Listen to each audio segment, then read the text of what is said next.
আজ আমাদের সঙ্গে রয়েছেন আওয়ামী লীগের সাবেক সংসদ সদস্য মমতাজ বেগম। আপনাকে স্বাগত জানাই আমাদের অনুষ্ঠানে আসার জন্য।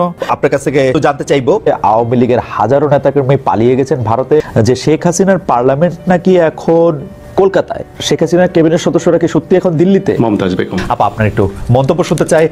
কাজ করতে গেলে ভালো মন্দ ভুল ত্রুটি থাকবে, স্বাভাবিক। কেউ ভুলের ঊর্ধ্বে না, আমরা কেউ না। অতএব ভুল ত্রুটিগুলো আপনারা ক্ষমা সুন্দর দৃষ্টিতে দেখে আমাকে কাজ করার সুযোগ দিবেন আশা করি আগামীতে। তো আজকে যে কথাটা আসলে বলার জন্য আপনাদেরকে আমি উপস্থিত হয়েছি, সেটা হলো যে এই সাময়িক আমাদের একটা কষ্টের মধ্যে আমরা কিন্তু সারা দেশের মানুষ পড়েছি। সেটা হলো আমাদের যে মাধ্যমগুলো, ফেসবুক, ইউটিউব, আমরা যাই বলি না কেন, সেখানে এগুলো নিয়ে নানা ধরনের কথা, আলোচনা, সমালোচনা এবং প্রোপাগান্ড আছে। সেই বিষয়গুলো নিয়ে আমি দুটি কথা শুধু বলতে চাই যে আপনারা জানেন যে আমি কাজ করতে হলে আমি আমার এলাকায় কি কাজ করেছি, কি কাজ করা বাকি আছে, সেগুলো কিন্তু আমার একটা বলার জায়গা হলো সংসদ। আর এই সংসদে কিন্তু আমি কতটুকু কাজ করতে পেরেছি, কোন কোন মন্ত্রণালয়ে কাজ করেছি এবং আমার আরো কি কি কাজ করা উচিত এবং কি কি কাজ আমার প্রয়োজন, সেগুলো তাদের কাছে চাওয়া। তো এই সুবাদে কিন্তু আমি সংসদে অনেক বক্তব্য দিয়েছি। তার দুই একটি কথা ধরেই অনেকেই এটা সমালোচনার ঝড় তুলেছেন এই কষ্টের মধ্য দিয়ে। আপনারা জানেন যে সারা বিশ্বের যে অবস্থা, এই যে ইউক্রেন এবং রাশিয়ার যে যুদ্ধটা, এটা আমাদেরকে অনেক ধরনের ক্ষতির মধ্যে, সমস্যার মধ্যে আমাদেরকে ফেলেছে। আমরা ছোট্ট একটি দেশের মানুষ, বড় বড় দেশই তো এখন এই সমস্যার জন্য বড় বড় দেশই হিমশিম খাচ্ছে। সেখানে ছোট্ট একটি দেশ আমাদের বাংলাদেশ, আমরা কিন্তু সরকার চেষ্টা করছে, আমরা চেষ্টা করছি, কিন্তু তারপরেও কিন্তু আমাদের এই ধরনের মোকাবেলা করতে হচ্ছে। তো আমি আপনাদের কাছে বিনয়ের সাথে বলবো যে সেটা যাতে আমরা ধৈর্যের সাথে মোকাবেলা করতে পারি। আমাদের সৃষ্টিকর্তা আছেন, আল্লাহ আছেন, আমরা আল্লাহর কাছে একটু পানা যেতে পারি যে আল্লাহ, তুমি আমাদেরকে এই সমস্ত মহামারীর থেকে আমাদেরকে তুমি একটু রক্ষা করো। আমরা সেটা ধৈর্যের সাথে আমাদের মোকাবেলা করতে হবে এবং সরকার কিন্তু চেষ্টা করছে। আপনারা জানেন গত কালকেও বিদ্যুৎ মন্ত্রী এটা নিয়ে বিবৃতি দিয়েছেন, মাননীয় প্রধানমন্ত্রী বলেছেন, সংসদে আলোচনা হচ্ছে যে যেই সমস্যাটা এই মুহূর্তে আমাদের আছে, এই সমস্যাটা সাময়িক। এটা আমরা সরকার চেষ্টা করছে যে এটাকে, এই সাময়িক সমস্যাটাকে কেটে আমরা যেন আগামীতে বিদ্যুতের একটা সুন্দর একটা পরিবেশ আমরা তৈরি করতে পারি। হ্যাঁ, এখন আমি কেন বলেছিলাম সংসদে, আমরা কিন্তু আপনারা জানেন, এটা তো মিথ্যা কথা নয় যে বিদ্যুৎ যে হারে সরকার উৎপাদন করে ঘরে ঘরে যেভাবে বিদ্যুতের লাইন দিয়েছে, এটা কিন্তু সত্যিকার অর্থে এটা প্রশংসা কুড়িয়েছেন সরকার। এবং সেই প্রশংসাই আমি করেছি যে আমার নির্বাচনী এলাকায় আগে 30% মানুষের ঘরে বিদ্যুৎ ছিল, আমি এখানে দায়িত্ব নেওয়ার পরে 100% মানুষের ঘরে বিদ্যুৎ দিয়েছি। এক সময় এলাকায় গেলে গ্রামের একটা মা বোনও এসে আমাকে বলতো যে আপা, কিছু চাই না, আমাদেরকে বিদ্যুতের লাইন দেন, আমাদেরকে মিটার দেন, আমরা মিটারের অভাবে বিদ্যুতের চালু করতে পারছি না। এই যে একটা সংকট ছিল, সেই সংকট কিন্তু আমরা মোকাবেলা করেছি তখন এবং সেগুলো মানুষের ঘরে ঘরে পৌঁছে দিয়েছি এবং মানুষ তখন খুশি হয়েছে এবং মানুষ অনেক দোয়া করেছে যে না, অনেক বছর যেটা হয় নাই স্বাধীনতার পরে, ঢাকার অনেক কাছে হওয়ার পরেও আমার নির্বাচনী এলাকায় এই সিংগাই হরিরামপুরে যেই উন্নয়ন হয় নাই, যে কাজ আমরা পাই নাই, সেটা কিন্তু আমরা এই সরকারের সময় পেয়েছি। আজকে সেই জন্যই কিন্তু আমি সংসদে বলেছিলাম যে আমরা যেভাবে, এই যে মানুষ আমাদেরকে চাইতো, এক সময় হয়তো এই চাওয়া পাওয়াটা আর থাকবে না। সরকার যেভাবে বিদ্যুতের উন্নয়ন করছে, যেভাবে আমরা লাইন দিয়েছি, যেভাবে আমরা মিটার ঘরে ঘরে পৌঁছে দিয়েছি, এখন কিন্তু সত্যিকার অর্থে গ্রামে গেলে বলেন আপা 2টা মিটার দেন, আপা 5টা মিটার দেন। মিটার দেওয়ার কিন্তু আর জায়গা আসলেও খুঁজে পাওয়া যায় না, এটাই কিন্তু বাস্তব। আর সেই কথাটাই কিন্তু সংসদে বলা হয়েছিল, কিন্তু সেটাকে ভুল ব্যাখ্যা দিয়ে, ভুলভাবে উপস্থাপন করে অনেকেই, অসাধু কিছু লোকজন, তারা খামাখাই 2টা বাজে কথা ফেসবুক, ইউটিউবে বলার চেষ্টা করছেন। আমি তাদের বিনীতভাবে বলবো যে আপনারা জ্ঞানী মানুষ, আপনারা যারা এই ধরনের ভুল ব্যাখ্যা দেন এবং বাজেভাবে এগুলাকে উত্থাপন করেন, আমি তাদেরকে বিনীতভাবে বলবো যে দেখেন, আমার কথার সত্যতা আছে, আমি সঠিক সময়ে সঠিক কথাই বলেছিলাম। সাময়িক এই সমস্যা, এটা আপনি আমি কেউ কিন্তু জানতাম না, সেটা একটা সারা বিশ্বের এই পরিস্থিতির কারণে সেটার একটা অবস্থার মধ্যে আমরা পড়ে গেছি। আমরা যদি পার্শ্ববর্তী দেশ, আমরা জানতাম পাকিস্তানের আজকে এই অবস্থা হবে, আমরা জানতাম শতভাগ শিক্ষিত দেশ শ্রীলঙ্কা, সেই দেশের মতো মানুষের এমন করুণ অবস্থা হবে আমরা কিন্তু জানতাম না। আমরা অনেক কিছুই জানি না। এই যে কথা বলছি, একটু পরে আমি যে কথাই বলতে পারবো না সেটাও কি আমি জানি? একটু পরে আমি রাস্তায় বের হলে আমার একটা দুর্ঘটনা ঘটতে পারে, সেটা কি আমি জানি? জেনে শুনে কি আমি সেটা আমি তাহলে সেই দুর্ঘটনায় পড়ি না? তো কখন যে কি হয় সেটা আসলে তো একমাত্র সৃষ্টিকর্তা ছাড়া কেউ জানেন না।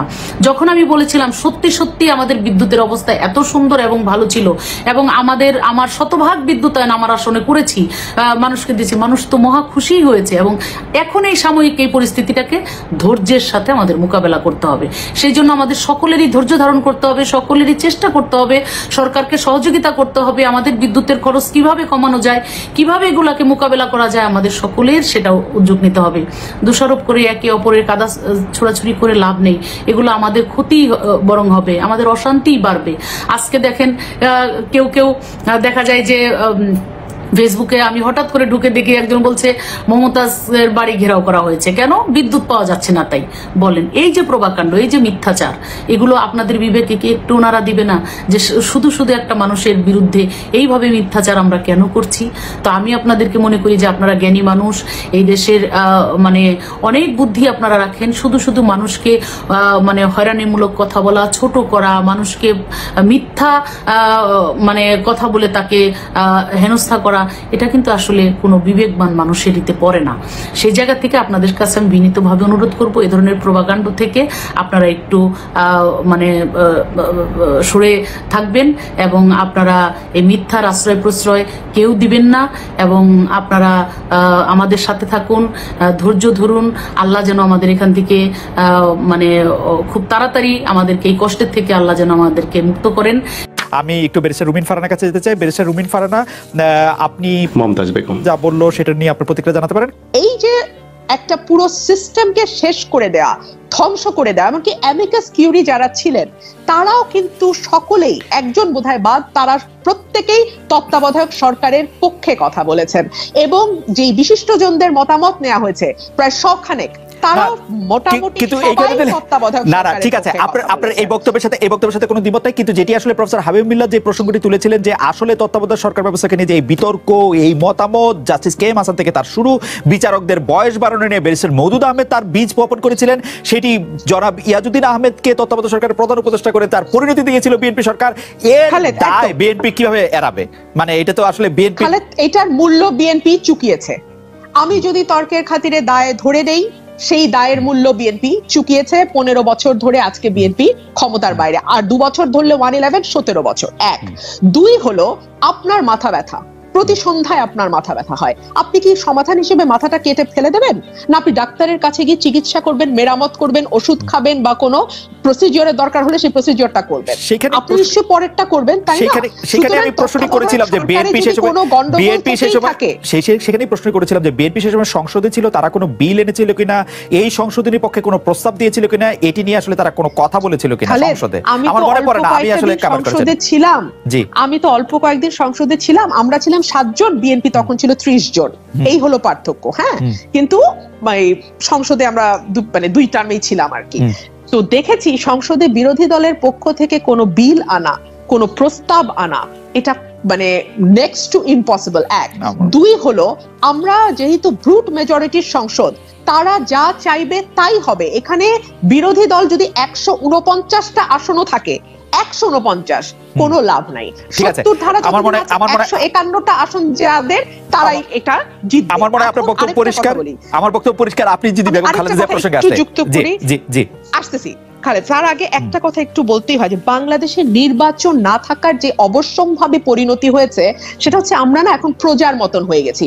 প্রধানমন্ত্রী ফর এক্সাম্পল আজকেই একটা সংবাদ সম্মেলন করেছে। প্রধানমন্ত্রীর সংবাদ সম্মেলন আমরা দেখি মূলত প্রশ্নকর্তাদের প্রশ্ন থেকে মজা নেওয়ার জন্য। তো সেখানে বসে শুনছিলাম প্রধানমন্ত্রী বলছেন, আমি আমার বিদ্যুৎ মন্ত্রীকে অলরেডি বলেছি, অতীতেও এই কথা তিনি বলেছেন, একটু করে বিদ্যুৎ প্রতিদিন বন্ধ করে দিবা, লোডশেডিং করে দিবা, তাহলে মানুষের মনে পড়বে।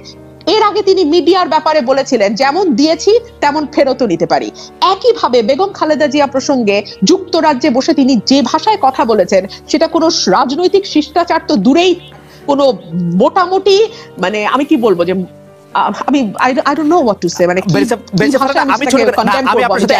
আমি আপনার এই স্পিরিটের সাথে সম্পূর্ণ একমত। আমি শুধু ছোট করে জানতে যেতে পারি যে বেরিসা ফারহানা 15 আগস্টকে একটি উৎসবের দিন হিসাবে কেক কেটে পালন করাটা সম্পর্কে বিএনপির আসলে দলীয় অবস্থানটা কি, এবং যেই জন্মদিনটা আসলে যে জন্মদিনটা না 15ই অগস্ট কারো জন্মদিন হতেই পারে না, সেটা তার জন্মদিন না, সেটা জন্মদিন না, সেটা 94 সালের পর থেকে শুরু হয়েছে। না সেটা আপনার বিএনপিকে এখনো বলে যে বেগম জিয়ার জন্মদিন 15 আগস্ট।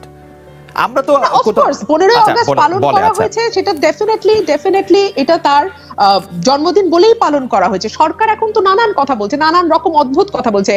দেশনেত্রী বেগম খালেদা জিয়ার ব্যক্তিগত জীবন, তার আর্লি ম্যারিড লাইফ, মানে যা মুখে আসছে তাই বলছে। আমি ওনার মুক্তির ব্যাপারে যেটা আপনি বলছিলেন বা বিদেশি চিকিৎসার ব্যাপারে আপনি যেটা বলছিলেন, আমরা এতদিন ধরে শুনে এসেছি। আমি যদি একটু আগে থেকে শুরু করি, আমাকে একটু সময় দেবেন খালেদ প্লিজ। আমি যদি একটু আগে থেকে শুরু করি, প্রথমে বেগম জিয়া বলেছিলেন তিনি তার পছন্দের হাসপাতালে চিকিৎসা নিতে চান, তাকে সেটা না দিয়ে জোর করে বিএসএমএমইউতে নেওয়া হয়েছে, বলা হয়েছে এরকম কোনো প্রভিশন আইনে নাই। করোনা আসলো, প্রভিশন হলো, ঠিকই তিনি তার এভার কেয়ার পছন্দের হাসপাতালে চিকিৎসা নিতে পারলেন। এই যে শুরু হলো, তারপর থেকে আমরা দেখলাম যে সরকার শুরুতে একরকম বলে, পরে সেটা তারা চেঞ্জ করে। শুরুতে আমাদের আইনমন্ত্রী বললেন 401-এ কোনো মানে প্রভিশন নাই তাকে বিদেশে চিকিৎসা করতে দেওয়ার, যদি যেতে হয় তাকে আবার জেলে যেতে হবে, জেলে গিয়ে আবার সরকারের কাছে আবেদন করতে হবে, নতুন করে সরকারের কাছে আবেদন করতে হবে। এবং এইবার আইনমন্ত্রী বললেন, যখন প্রধানমন্ত্রী দেশের বাইরে, তিনি বললেন স্বরাষ্ট্রমন্ত্রীর কাছ থেকে তিনি পেয়েছেন আবেদনটি, সেটা তিনি পরিবার থেকে আবেদন করা হয়েছে বিদেশে চিকিৎসার জন্য, সেটা তিনি দেখবেন, আইনি কিছু বিষয় আছে, সেটা দেখে শুনে তিনি 2-1 দিনের মধ্যে